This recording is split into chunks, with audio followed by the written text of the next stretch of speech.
नमस्कार दोस्तों, मैं हूं आपका दोस्त, आपका होस्ट आर के, और आप देख रहे हैं आर के ट्रेडिंग। दोस्तों, तारीख है 11 अप्रैल 2021 और यहाँ पे 10 अप्रैल 2021 यानी सैटरडे को आपके सवाल मेरे जवाब में जितने लोगों ने पार्टिसिपेट किया था, जितने लोगों ने क्वेश्चन भेजा था, उन सारे लोगों के आंसर लेकर मैं हाजिर हूँ एपिसोड 111 एपिसोड में, यानी कि 111वां एपिसोड में। तो जिन लोगों ने रूल के हिसाब से, नियम के हिसाब से सवाल भेजे, उनके सवाल सेलेक्ट हुए, जो कि यहाँ पे मैंने रूल और नियम बताया हुआ है।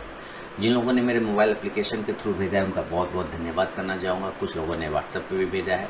मैं उन व्हाट्सएप व्यूवर्स को कहना चाहूँगा कि कृपया कर, अगर आप मुझसे मेरे मोबाइल एप्लीकेशन पे पूछते हैं, क्वेश्चन भेजते हैं, मुझे हार्दिक प्रसन्नता होगी। तो चलिए शुरुआत करता हूँ आपके सवाल मेरे जवाब का 111वां एपिसोड। आप देखेंगे कि किस व्यूवर ने क्या सवाल भेजा, मेरा क्या राय उस पर हो सकता है। कोई भी पर्सनल बाइंग और सेलिंग की सलाह यहाँ पे नहीं होती है, जैसा कि आपको पता है। तो आप ट्रेड करने से पहले अपने फाइनेंशियल एडवाइजर से सलाह मशवरा ज़रूर करें। आपके लाभ और नुकसान की जिम्मेदारी चैनल की नहीं होगी। डिस्क्लेमर को ध्यान में रखिए। और शुरू करता हूँ एपिसोड 111वां एपिसोड। और सबसे पहला सवाल चलिए देखते हैं किनका है।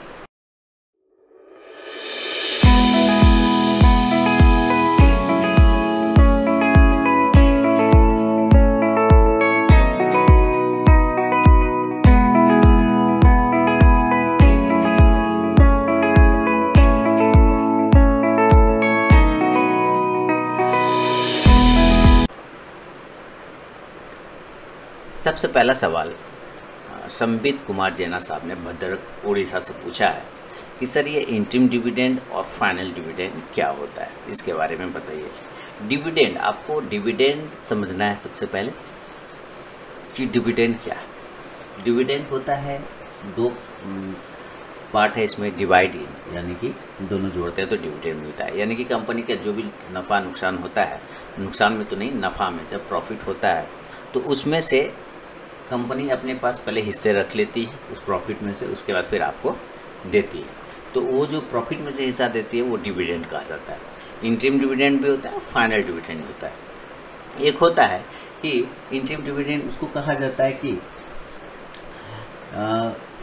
कंपनी कह रही है कि मैं 50 रुपये से लेके 49 रुपये, 49 रुपीज़ से लेके 51 रुपीज़ तक के डिविडेंड दूंगा। ठीक है, ये इंटरिम डिविडेंड कहलाता है। लेकिन जब फाइनल वोटिंग होता है तो उसमें से जिस डिविडेंड पर सबसे ज़्यादा वोटिंग किया जाता है प्रमोटर के थ्रू, सबसे ज़्यादा वोटिंग किया जाता है शेयर होल्डर के थ्रू, उसको फाइनल डिविडेंड कहते हैं।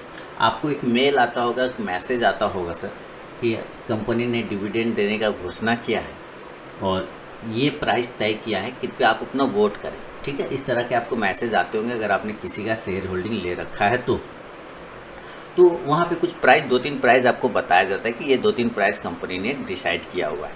उसमें से आपको किसी एक प्राइस पर अपना वोटिंग करना होता है। डेट के साथ, डेट रहता है कि किस डेट को वोटिंग करना है, उस डेट के साथ। तो मैक्सिमम लोग जिस नंबर पर, यानी 49 से लेके, मान लेता हूँ 3 प्राइस कंपनी ने तय कर दिया है कि ये मैं प्राइस पे दूंगा, यानी कि 49 रुपीज़ देना है, 50 रुपीज़ देना है या 51 रुपीज़ देना है, इस तरह से। तो सबसे ज़्यादा वोटिंग जिस प्राइस पर आएगा उसको कहते हैं, ये तीनों प्राइस इंटरिम डिविडेंड कहला जाएगा। और जो ये सबसे ज़्यादा वोटिंग जिस भी प्राइस पे होगा उसको फाइनल डिविडेंड कहेगा। अगर 49 पे सबसे ज़्यादा वोटिंग होगा तो 49 फाइनल होगा, 50 पे होगा तो 50 होगा, 51 पे सबसे ज़्यादा वोटिंग होगा तो 51 रुपीज़ का फाइनल डिविडेंड बोला जाएगा। तो ये डिफरेंस होता है इंटरिम डिविडेंड और फाइनल डिविडेंड में। बढ़ूंगा अगला सवाल की तरफ, और अगला सवाल देखते हैं किनका है। लाइव मार्केट में कॉल प्राप्त करने के लिए टेलीग्राम चैनल ज़रूर ज्वाइन करें, और मेरा मोबाइल एप्लीकेशन अगर डाउनलोड नहीं किया तो मोबाइल एप्लीकेशन को भी डाउनलोड करें, क्योंकि मोबाइल एप्लीकेशन पे लाइव मार्केट में कॉल मिलते रहते हैं। जिन लोगों को टेलीग्राम ज्वाइन करना होता है वो टेलीग्राम भी ज्वाइन कर सकते हैं, कोई दिक्कत नहीं है। लेकिन ज़्यादा प्रेफरेंस मैं अपने मोबाइल एप्लीकेशन को देता हूँ। जसपाल सिंह साहब ने लिखा है गुरदासपुर पंजाब से। अगला सवाल कि हमारा राजा बैटरी को 914 पर लिया है, 914 पे लिया, 1 साल के लिए, टारगेट और स्टॉप लॉस बताएं। टारगेट और स्टॉप लॉस, बहुत बढ़िया। कितने पे लिया है? 914 पे हमारा राजा बैटरी को, बहुत शानदार। लेकिन 914 पे लिया है और 817, यानी कि 100 पॉइंट का इनको लॉस हो रहा है 100 पॉइंट का नुकसान में ये चल रहे हैं। कोई दिक्कत वाली बात नहीं, उतना डरना घबराना वाला बात नहीं। मार्केट करेक्शन में हुआ तो ये स्टॉक्स भी नीचे आ गया। कोई सपोर्ट जो है सर गुरदास जी 800 का इम्पॉर्टेंट सपोर्ट है। 800 अगर ये 800 ब्रेक नहीं करता है नीचे तो बहुत ही अच्छा रहेगा, लेकिन अगर ये 800 ब्रेक हो जाता है तब तो सर बहुत ही ख़राब हो जाएगा, क्योंकि वहाँ से फिर 50 पॉइंट नीचे के चांसेस बनते हैं 750 तक। लेकिन 800 इम्पॉर्टेंट सपोर्ट जोन है, इसका उम्मीद है कि 800 को ये ब्रेक नहीं करेगा नीचे। अभी प्राइस जो चल रहा है वो 817 रुपये के आसपास का चल रहा है, 817 के आसपास का चल रहा है। तो 800 एक बार टच कर सकता है, ऐसा बिल्कुल भी नहीं कि टच कर सकता है, लेकिन ब्रेक नहीं करना चाहिए, बाउंस करना चाहिए। और मौजूदा भाव जो 817 है, मंडे को मेरे ख्याल से यहीं से ऊपर की तरफ जाना चाहिए। अगर यहाँ से ब्रेक करके ऊपर 850 को ब्रेक कर देता है, फिर आप डटे रहिएगा, बने रहिएगा, ऊपर 900-950 तक के भी रास्ते खुल सकते हैं। बढ़ूँगा अगला सवाल, और अगला सवाल है तुषार साजनानी जी ने मुंबई से लिखा है, करेंटली अभी मार्केट बहुत ऊपर चल रहा है, ओके, एंड एक करेक्शन एक्सपेक्टेड है। मैंने पढ़ा था कि मार्च मंथ में ज़्यादा करके करेक्शन आते हैं, बट इस साल के मार्च में इतना कुछ हुआ नहीं। इसका मतलब आपने गलत पढ़ा होगा, तब यहीं पे ख़त्म हो गया। देखिए, आपने पढ़ना और पढ़ता मैंने कहीं ना कहीं किसी ने लिखा है तो आपने पढ़ा है, लेकिन लिखा कहाँ है, लिखा किस ऑथेंटिक पर्सन ने, ये इम्पॉर्टेंट है ना। कहीं कुछ भी आपने अगर यूट्यूब पे देख लिया हो, किसी यूट्यूबर ने बोल दिया हो कि मार्च मंथ में बहुत गिरता है, तो भाई उसका कुछ नहीं हो सकता फिर, है ना। मार्च मंथ में गिरता है तो सर हम लोग ऐसा करेंगे ना कि जनवरी मंथ से फरवरी मंथ तक इन्वेस्ट ही नहीं करेंगे। ध्यान से सुनिए, जनवरी मंथ से फरवरी मंथ तक इन्वेस्ट ही ना करेंगे, मार्च का वेट करेंगे। जब मार्च आ जाएगा और उसमें मार्केट गिर जाएगा तब वहाँ इन्वेस्ट करेंगे। सर ऐसा सब सिर्फ पढ़िए ना, इसमें सोचना कुछ भी ज़्यादा नहीं। तो एक चीज़ तो आपको यहाँ पे आंसर मिल गया।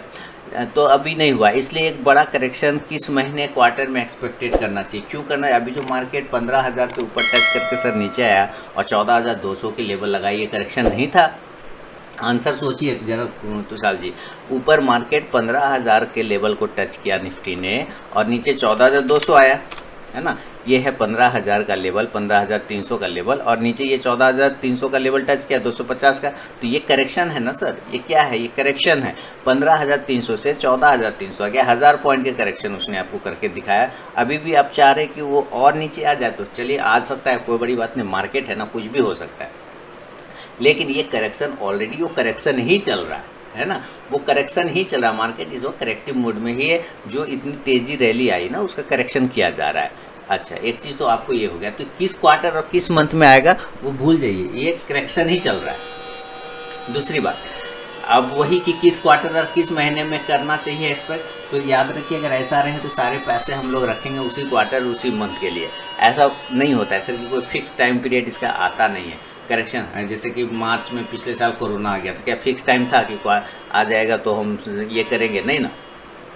तो इस चीज़ में कभी दिमाग नहीं लगाना किस मंथ और किस साल, हाँ वो जो चल रहा है बस उसको आपको ये पकड़ना आना चाहिए कि ये करेक्शन है या नहीं। तो अभी जो ऊपर 15,300 के लेवल से 14,300 का जो लेवल नीचे दिखाया 1000 पॉइंट, तो सर ये 1000 पॉइंट का करेक्शन ही तो किया मार्केट ने, है ना। पहले तो ये समझिए। दूसरा है कि इन्वेस्टेड इन IEX में आपने 301 रुपये और टाटा पावर को 85 के भाव पे खरीदा है, विथ टारगेट 450 और 160। आपके हिसाब से क्या ये टारगेट अचीवेबल है बाय मई? अच्छा, मई मंथ के लिए टारगेट सोच के रखा है। 301 पे ख़रीदा है, 450 का टारगेट चाहिए, 85 पे ख़रीदा और 160, यानी कि लगभग इसमें 100% का टारगेट चाहिए टाटा पावर में, उससे कम का बात में नहीं चलेगा।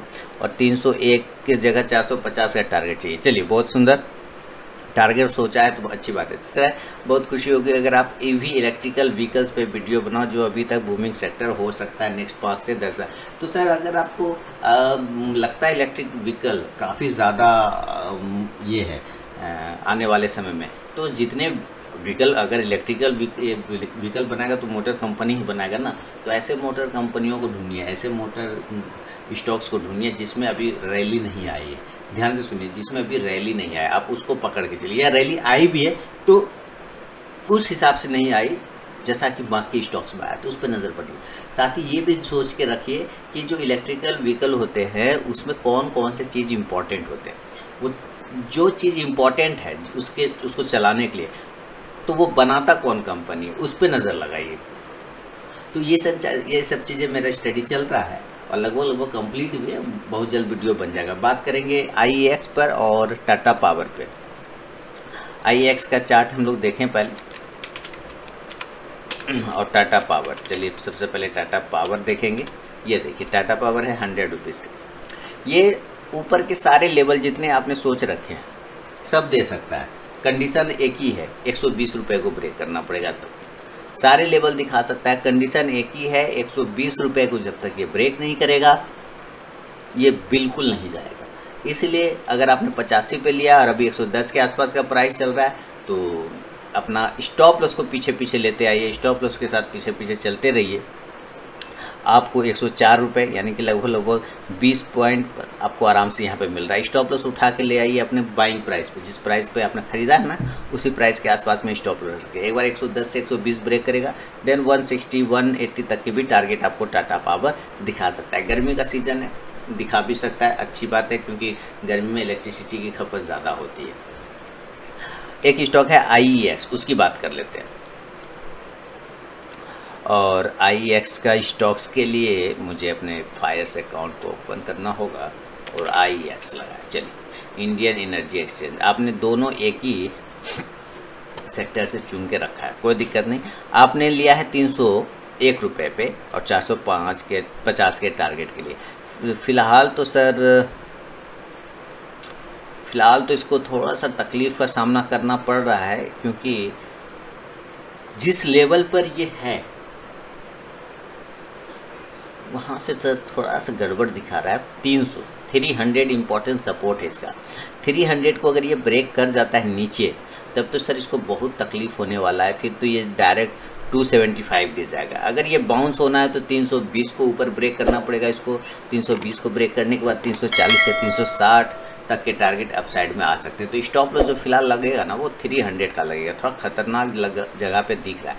मंडे को अगर मूवमेंट आया तो ठीक है, नहीं तो फिर ये नीचे के लेवल दिखाएगा इंडियन एनर्जी एक्सचेंज। तो ये मेरा व्यू है टाटा पावर और इंडियन एनर्जी एक्सचेंज पे। बाकी जो ये करेक्शन वाली बात है, देखिए ये करेक्शन ही चल रहा है मार्केट में, ऐसा नहीं कि मार्केट वहाँ पे आके रुका है। तो रुकने का मतलब क्या, तो वो करेक्ट कर रहा है अपने आप को, है ना। मशीन थोड़ी कि आके एक जगह पे चाबी बंद कर देंगे और छोड़ देंगे कुछ साल, नहीं, वो ह्यूमन बीइंग बिहेवियर के तरह काम करता है। तो वो करेक्शन कर रहा है, जितने बड़ा रैली आया उतना से नीचे गिर के अभी 1000 पॉइंट नीचे ट्रेड कर रहा है, चल, तो वो करेक्शन कर रहा है। बहुत चाहिए। दूसरा इलेक्ट्रिकल व्हीकल, उस पर मैंने आपको बता दिया, तो ये बन जाएगा वीडियो, कोई प्रॉब्लम वाली बात नहीं है। जुड़े रहिए, बने रहिए। आगे बढ़ता हूँ। अगला सवाल दीपक जी बेंगलोर से लिख रहे हैं, I have bought Nalco 5,000 share at the rate of 62. What is the prospect in short term 2 weeks? Okay, Muthoot finance 100 share लिया है 1230 पे 2 वीक, ठीक है। और कॉन्कोर लिया है 100 शेयर 606 पर शॉर्ट टर्म 2 वीक्स, ठीक है। चलिए नाल्को, मुथूट फाइनेंस और कॉन्कोर तीनों की बात करते हैं। सबसे पहले नाल्को की बात करें तो नाल्को के लिए चार्ट मुझे यहाँ खोलना पड़ेगा। अगर आप मेरे निफ्टी फार्मा, मेटल और IT स्टॉक्स की एनालिसिस देखते हैं दीपक जी, तो मेरे ख्याल से आपको लगभग आइडिया मिल जाता होगा नाल्को का। नहीं देखते हैं तो देखना शुरू कर दीजिए, क्योंकि उसमें मैं डेली बताता हूँ फार्मा के सब स्टॉक्स का, IT के सारे स्टॉक्स का और मेटल के सारे स्टॉक्स का। अब आपने ख़रीदा उसी जगह पर है जहाँ से इसको करेक्शन होना है, ठीक है। आपने बिल्कुल उसी लेवल पे खरीद लिया 62 पर यहाँ पर। अब पता नहीं आपने मार्च में ख़रीदा है या इस समय ख़रीदा है, पता नहीं। अगर मार्च में ख़रीदा हो तब भी मुश्किल हुआ होगा आपको, अभी ख़रीदा है तब भी थोड़ा मुश्किल का सामना करना पड़ रहा है आपको। नेशनल एल्युमिनियम में मूवमेंट तब आएगा जब ये वापस से 65 के लेवल को ब्रेक करेगा। अगर ये 65 के लेवल को ब्रेक नहीं करता है सर, तो एक बार वापस से ये 55 से 56 के लेवल को आएगा। तो स्टॉप लॉस या तो 55 का लगेगा या फिर 50 का लगेगा, हाँ। लेकिन ध्यान रखना है कि 65 के लेवल को इसको एक आध सप्ताह के अंदर ब्रेक करना होगा। अगर ये नहीं करेगा तो मुश्किल का सामना करना पड़ेगा। ये हुआ ना, हाँ। अगर 65 अगर एक बार ब्रेक कर गया तब तो फिर ये आपको बहुत अच्छे रैली दिखाएगा, 70-75 तक के टारगेट भी आते हुए दिख सकते हैं। मुथूट फाइनेंस आपने लिया हुआ है अब दूसरा स्टॉक। तो चलिए मुथूट फाइनेंस पे बात करते हैं। और ये आगे मुथूट फाइनेंस मुथूट फाइनेंस आपने 1230 पे लिया मुथूट फाइनेंस को मेरे ख्याल से ना, 1230 पर, हाँ 1230 पर लिया। अभी फिलहाल 1234 चल रहा है, उसी के आसपास चल रहा है, बहुत बढ़िया। मैं हैवी वेट स्टॉक्स एनालिसिस में हमेशा इसके बारे में बताता रहता हूँ कि भाई कम से कम 1250 1260 अगर ब्रेक करे मुथूट फाइनेंस तो मज़ा आएगा फिर आपको अपसाइड के मूवमेंट देखने में 1300 और 1350 के टारगेट के लिए। यानी आपको कम से कम 1255 से 60 के ऊपर लेना था, आपने पहले ले लिया, कोई बात नहीं। स्टॉप लॉस 1200 रुपये का लगाइए।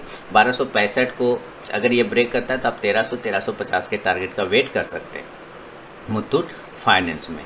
कॉन्कोर की बात कर लेते हैं। कॉन्कोर,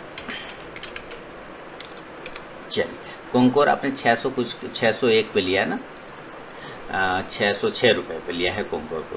चलिए 606 पे लिया है और अभी प्राइस 585 चल रहा है। देखिए इसके लिए इसको ब्रेकआउट की चाहिए ज़रूरत, इसको ब्रेकआउट कम से कम 615 का ब्रेकआउट होना चाहिए। अगर ये 615 नहीं ब्रेक करता है तो फिर दिक्कत होगा। 615 को ब्रेक करने के बाद ही आपको मूवमेंट देखने को मिलेगा। तो 610 615 के इंपॉर्टेंट रेजिस्टेंस जोन है, वो एक बार ब्रेक करता है तो 650 के टारगेट आपको मिलेंगे। स्टॉप लॉस आपको बहुत बड़ा लग रहा है, यहाँ पर लगाना पड़ेगा कम से कम 570 का छोटा स्टॉप लॉस है, बड़ा स्टॉप लॉस 550 के आसपास का कॉन्कोर में आ रहा है दीपक जी।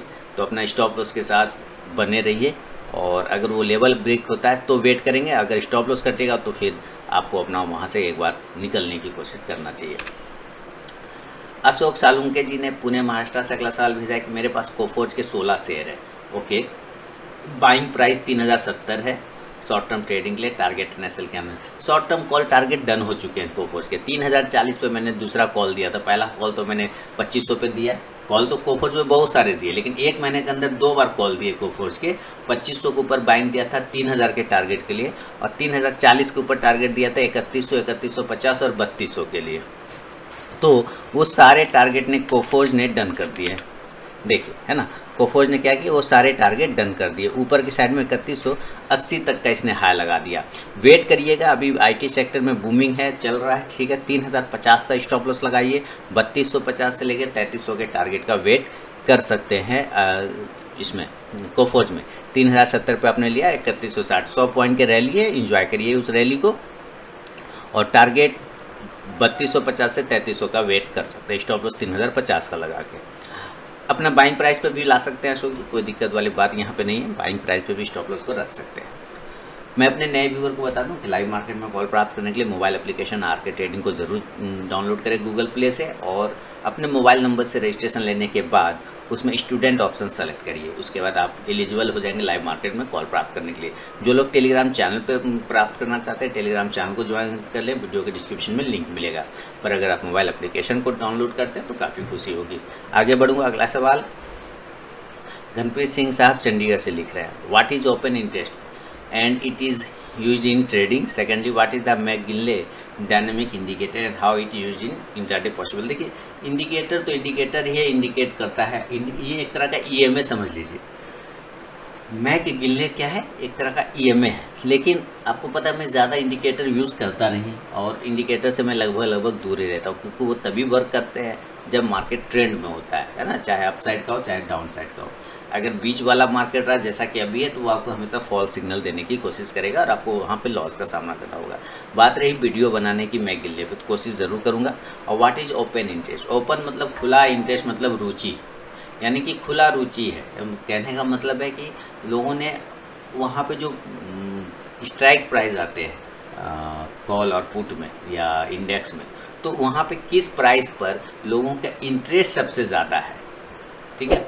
यानी उस प्राइस पर स्टॉक या तो सपोर्ट लेगा या तो स्टॉक रेजिस्टेंस लेगा, जिस प्राइस पे सबसे ज़्यादा लोगों के इंटरेस्ट बने हुए हैं, और वो भी ओपन है। कहने का मतलब क्लोज नहीं हुआ, ओपन है, तो वहाँ तो या तो वो सपोर्ट लेगा या तो वहाँ पे रेजिस्टेंस लेगा। डिपेंड करता है सपोर्ट कब लेगा, रेजिस्टेंस कब लेगा, यानी कि कॉल और पुट की बात होने लग जाती है। तो ओपन इंटरेस्ट मोटा मोटी समझिए कि अगर आप प्योर ऑप्शन ट्रेडिंग करते हैं तब तो फिर ओपन इंटरेस्ट बढ़िया है। इक्विटी में करते हैं तो ओपन इंटरेस्ट उतना वैल्यू नहीं करेगा, चार्ट ज़्यादा वैल्यू करेगा।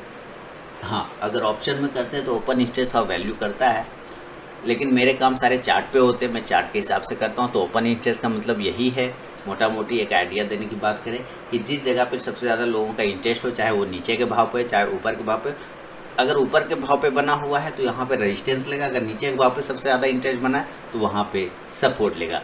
बाकी रहा डिटेल वीडियो तो वो बनेगा सर, ज़रूर बनेगा। यूसुफ जी हैदराबाद से लिख रहे हैं अगला सवाल, योर व्यू ऑन गुजरात अल्कालीज।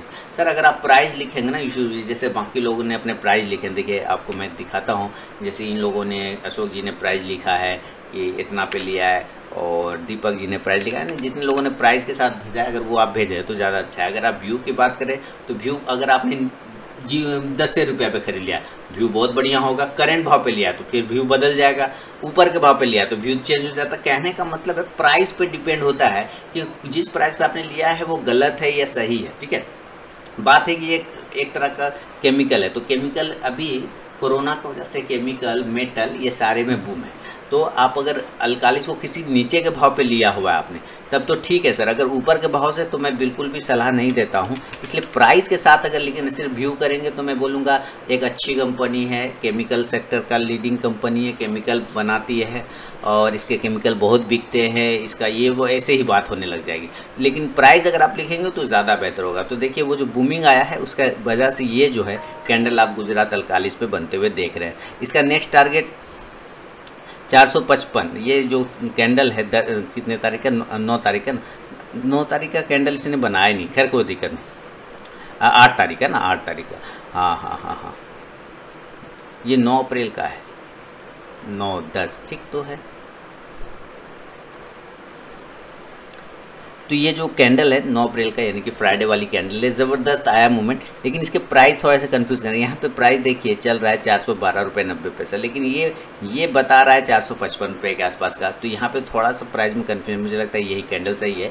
तो ये अभी कंपनी में क्या है, केमिकल सेक्टर में बूम है। आप चाहे किसी भी केमिकल सेक्टर को पकड़ के चलिए ना, मैं तो कैमलिन को यूज़ कर अक्सर रिकमेंड करता रहता हूँ, तो कैमलिन बार बार प्रॉफिट बना के आपको देता है। नेक्स्ट टारगेट अभी जो अल्काली का होगा वो 450 का होगा, लेकिन लिया किस भाव पे है ये भी डिपेंड है। अब हो सकता है आपने पहले ले लिया, अभी अगर मान लेता आपने यहाँ पे ले लिया, एक एग्जाम्पल लेता हूँ, अब यहाँ पे प्राइस आ रहा है, तो यहाँ पर से आपको ये देखना पड़ेगा ना कि स्टॉक अगर गिर के ऊपर जा रहा है तो फिर हमारा चेंज होगा व्यू। अगर आपने ऊपर लिया हुआ है तो कहाँ पे आपको फिर वेट करना पड़ेगा, नहीं वेट करना पड़ेगा, ये सारे। तो अब प्राइस अगर आप लिखेंगे तो ज़्यादा बेहतर। ऐसे स्टॉक्स पॉजिटिव है, स्टॉक्स में मूवमेंट है और केमिकल सेक्टर में भी मूवमेंट है। तो 450 के टारगेट का वेट किया जा सकता है। अगर सवाल में के साथ प्राइस इंक्लूड करते तो ज़्यादा बेहतर होता।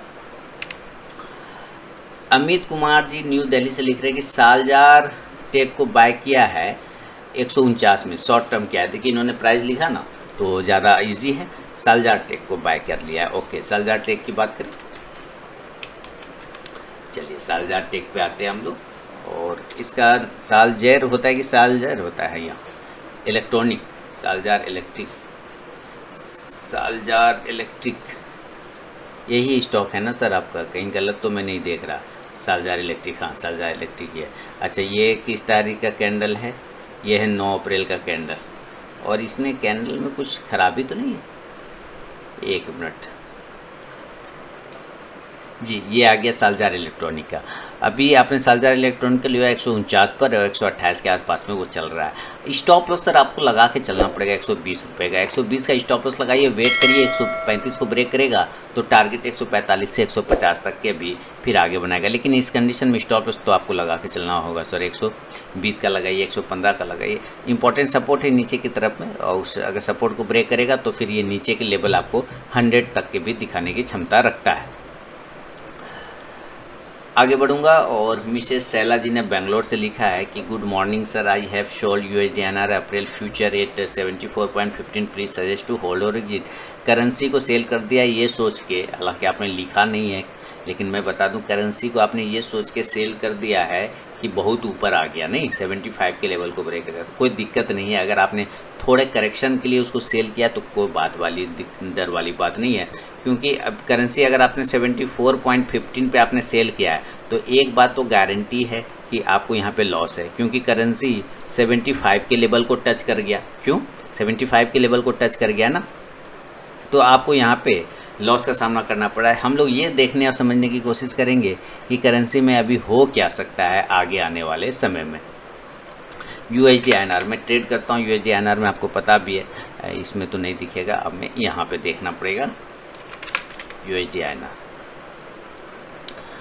देखिए ये जो कैंडल है ना, लास्ट डे का कैंडल, ये फॉल्स कैंडल है, 10 अप्रैल का कैंडल है। तो 10 अप्रैल में तो ट्रेडिंग हो नहीं रहा है, सैटरडे को कहाँ से ट्रेडिंग होगा, वहाँ तो ट्रेडिंग नहीं हो रहा है हमारा।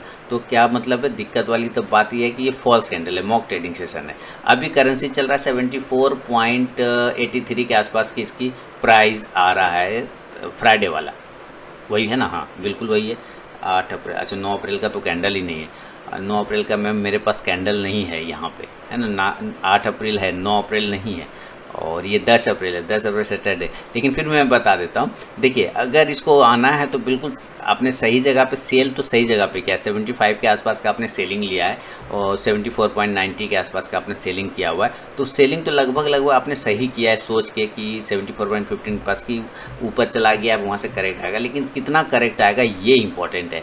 करेक्शन मोड यही है कि 74 जिस जगह पे आपने सेल किया ना, ऑलरेडी उसके काफ़ी ऊपर ट्रेड कर रहा है, अभी भी काफ़ी ऊपर ट्रेड कर रहा है। तो याद रखिएगा, ज़्यादा से ज़्यादा आपको एक बार ये 74 तक के टारगेट दिखा सकता है, ज़्यादा से ज़्यादा। लेकिन एक बार अगर ये 75 के ऊपर सस्टेन करना स्टार्ट हो गया करेंसी, तो फिर आपको वहाँ से निकलना पड़ेगा, क्योंकि वहाँ पे फिर आपको काफ़ी बड़े लॉस का सामना करना पड़ सकता है।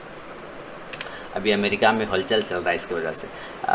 VK खत्री साहब ने दिल्ली से लिखा है कि मेरे पास है पेट्रोनेट 225 पर, ठीक है। आईसेक है 385 में, MCX 1500 है, और IOC 90 के भाव पे खरीदा हुआ है। आपका व्यू क्या है, और होल्ड करे या नहीं।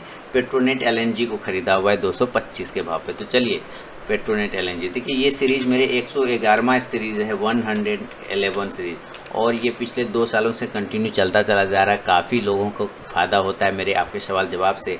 तो आप लोग अगर नए व्यूवर हैं तो आप भी सीखिए, समझिए कि दूसरों के सवालों से भी आपके बहुत सारे क्वेरी सॉल्व हो जाते हैं। तो वीडियो ज़रूर देखना चाहिए पूरा।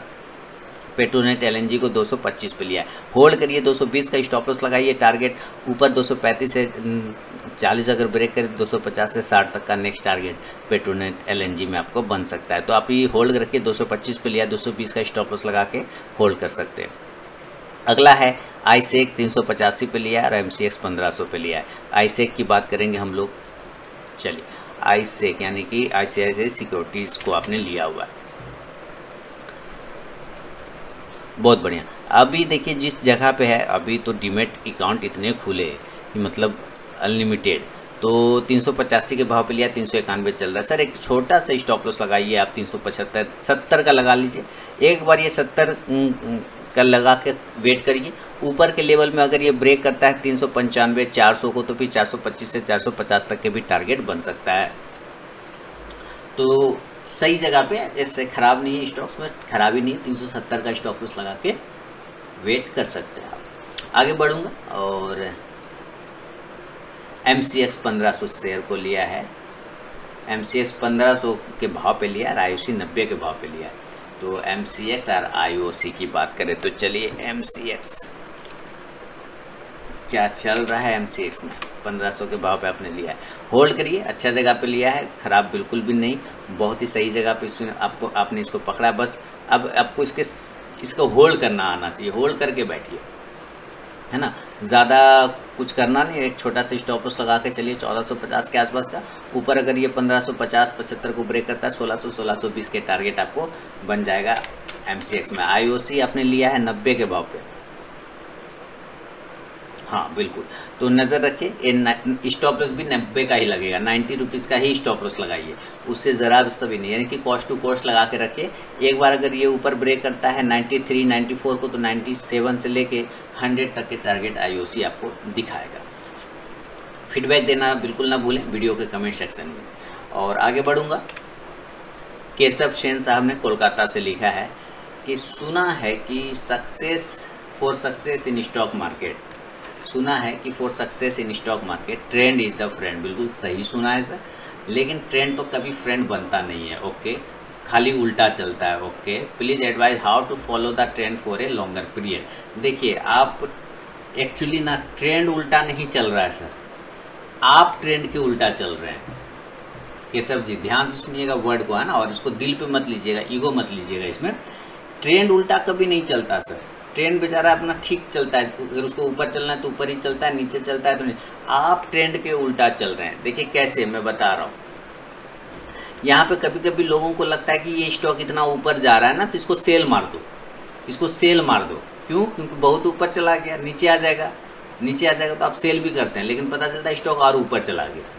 ठीक है, कहने का मतलब ये तो अपने ट्रेंड को ही चला जा रहा है, ये अपने आपने सेल किया ना, आपने उल्टा काम यहाँ पे किया, यानी आप ट्रेंड को फॉलो नहीं कर रहे। ट्रेंड तो बेचारा चल ही रहा है, तो हम ट्रेंड को फॉलो नहीं कर रहे। या फिर आपका ये भी माइंडसेट हो सकता है कि जिधर हम चलें लाइन, जहाँ हम खड़े हो जाए लाइन वहीं से शुरू हो जाए। अमिताभ बच्चन वाला तो एक अलग बात है कि जहाँ पर से हम खड़े हो जाएं लाइन वहीं से शुरू हो जाए, जहाँ से हम बोल दें ट्रेंड वहीं से बदल जाए, तो एक अलग बात है। ट्रेंड के साथ आपको चलना है, आपके साथ ट्रेंड नहीं चलेगा सर।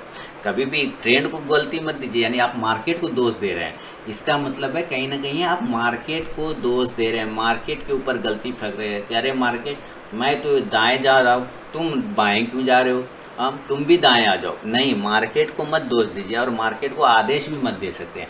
आपको मार्केट अगर ट्रेंड आपको बोल, अच्छा मान लेता हूँ कि ट्रेंड नीचे आ रहा है, नीचे स्टॉक को गिरा जा रहा है, तो आप बाय क्यों कर रहे हैं इसको? फिर आप बाय कर रहे हैं तभी तो ये आपके लिए उल्टा काम हो रहा है ना। ध्यान से सुनिए, अगर कोई स्टॉक नीचे आ रहा है और उसको आप बाय कर रहे हैं तो उल्टा काम तो आप ना कर रहे हैं सर, क्योंकि आप उसको बाय कर रहे हो, वो बेचारा नीचे आ रहा है, आपको सेल ना करना है यहाँ पे, तब ना आप ट्रेंड के साथ आएंगे। समझिए, इसी तरह अगर कोई स्टॉक ऊपर जा रहा है तो आप उसको सेल करने बैठ रहे हैं, तो सेल क्यों कर रहे हैं? स्टॉक ऊपर जा रहा है तो बाय ना करेंगे, तो फिर आप सेल कर रहे हैं, तो आपने उल्टा काम कर रहे हैं। ये बेचारा तो ट्रेंड के साथ चल ही रहा है ना। तो आपको ट्रेंड समझने के लिए बात है कि पहले तो ट्रेंड को दोष मत दीजिए और मार्केट को भी दोष मत दीजिए। उल्टा आप चल रहे हैं, ट्रेंड नहीं चल रहा है। दूसरी बात, मैं अपने फीडबैक व्यूअर से भी चाहूँगा कि जरूर अपना फीडबैक दीजिए। और दूसरी बात है कि how to follow the trend, कि ट्रेंड को फॉलो कैसे करना है सर, यही तो सारे लोगों का लोचा है। क्योंकि ट्रेंड को फॉलो जब लोग करना चाहते हैं ना, तो वो कहीं ना कहीं उनका अपना इंटेंशन जो होता है ना सामने आ जाता है। क्या कि हट होने लग जाता है दिल। सिंपल सी बात है, मैं कह रहा हूँ कि कोई भी स्टॉक या मार्केट अगर अब ऊपर जा रहा है तो मुझे क्या ज़रूरत है इसको सेल करने का? सिंपल बताइए, क्या ज़रूरत है मुझे सेल करने का? अब कह रहे हैं कि अच्छा ये ऊपर जा रहा है, लेकिन ये हम कैसे पता चलेगा ये ऊपर जा रहा है, ये ऊपर जा रहा है? सर ये जब तक ऊपर जा रहा है ना, आप भी इसके साथ ऊपर चलते रहिए। जब ये नीचे घूम जाएगा ना, बस आप भी सेल कर दीजिए। सिंपल इतने काम करिए ना। देखिए, एक बार ऊपर गया आपने बाय कर लिया, नीचे आ गया आपने सेल कर दिया, एक बार ऊपर गया आपने बाय कर लिया, नीचे आया आपने सेल कर। अगर 2-3 बार बाय सेल ऐसे करते हैं ना, तो ये एक बार आपको इतना अच्छा प्रॉफिट दे के जाएगा, इतना अच्छा प्रॉफिट दे के जाएगा कि आप सोच भी नहीं सकते। तो हमेशा ट्रेंड जैसे चेंज होता है ना, आप भी चेंज हो जाते हैं, क्योंकि ट्रेंड तो चेंज हो जाता है, मार्केट तो चेंज हो जाता है, हम चेंज नहीं हो पाते, ह्यूमन चेंज नहीं हो पाता, हम लोग नहीं बदल पाते हैं मार्केट के साथ, जिसके वजह से हमें परेशानी का सामना करना पड़ता है। ठीक है, तो मार्केट जितना तेज बदलता है उतना जल्दी हम लोग नहीं बदल पाते, उतना फास्ट हम लोग रिएक्ट नहीं कर पाते। तो क्या लगता है कि अरे मार्केट तो मेरे हिसाब से मार्केट ट्रेंड तो चल ही नहीं रहा है। नहीं, मार्केट का ट्रेंड बदल चुका है, आप नहीं बदले, इसलिए आपको वो उल्टा लग रहा है। बदलना आपको है, मार्केट नहीं बदलेगा सर। और मार्केट को बदलने की कोशिश भी मत करिए, अदरवाइज मार्केट फिर आपको बहुत अच्छे से बदल देगा। और समझ ही रहे हैं बाकी मेरी बातों को, आप जो मैं कहना चाह रहा हूँ। तो बस स्टडी पे ध्यान रखिए, चार्ट को खासकर पकड़िए। अगर आप चार्ट पकड़ लेते हैं तो ये चार्ट ही बताता है ट्रेंड। ठीक है, तो चार्ट स्टडी शुरुआत करिए। और सबसे बड़ी बात क्या है ना सर, कि अपने आप को थोड़ा सा टाइम दीजिए। कहने का मतलब है मार्केट में जब आप आते हैं तो टाइम लेके आना चाहिए आपको। यानी कि चार्ट स्टडी जब बैठेंगे तो टाइम लगेगा ना उसमें, ऐसा तो नहीं कि मिनट में अंतर मंतर काली कलंतर ऐसे हो जाएगा और चार्ट स्टडी आ जाएगा, नहीं आएगा ना सर। आपको टाइम तो देना पड़ेगा, इसलिए टाइम दीजिए और उसके बाद ही आप देखेंगे ट्रेंड बिल्कुल आपके हिसाब से चलेगा। क्योंकि आप मार्केट के हिसाब से चलने लगे तो ट्रेंड अपने आप आपके हिसाब से चलेगा।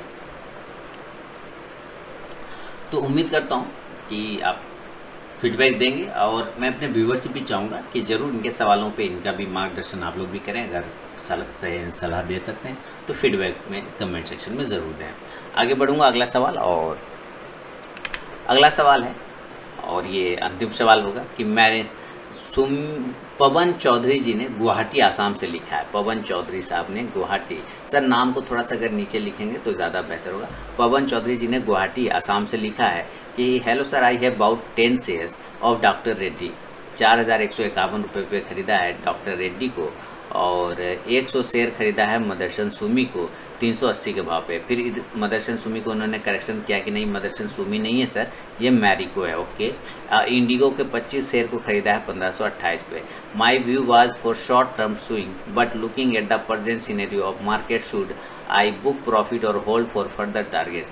पवन Chaudhary from Guwahati Assam. Okay sir, check करते हैं हम लोग और देखते हैं कि क्या लेवल बन सकता है। 10 से डॉक्टर रेड्डी पे खरीदा है, डॉक्टर रेड्डी को होल्ड करके रखिए। पहला क्वेश्चन तो आंसर यहीं पे आ गया।